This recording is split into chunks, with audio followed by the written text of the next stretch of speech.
tuke kotelnegi kod jagoro mongirore Jonathan Mweke kaachiel gi director mar Sports Kenya Pius Meto otimo limbe e pewe mayudore Masawa mar piny Kenya. Limbe no makende no chakore alap ma Kirigiti Stadium ka gedo mag pewe mitugo tuke adhula, volleyball, netball kaachiel gi tuke mag okapu oserumo tielo mokwongo.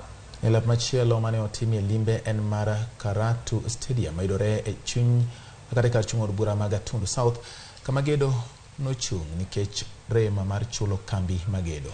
Mweke notieko limbe mar alap ma Wang'uru Stadium mayudore Mwea kama gedo mar alap no chiegni rumo.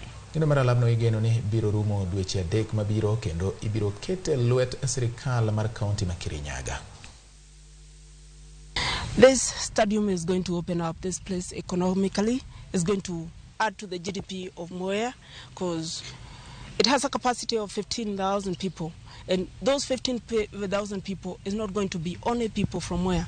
We're going to be holding international tournaments. And we are happy the way it has come out. We've just noted some finishing issues that we want to fix as a ministry before we hand it over. So that we are handing over something of good standards and good quality to the people of Kirinyaga. We have a very good program from the ministry called Talanta Hela. Tunataka tuzunguke tutafute vipa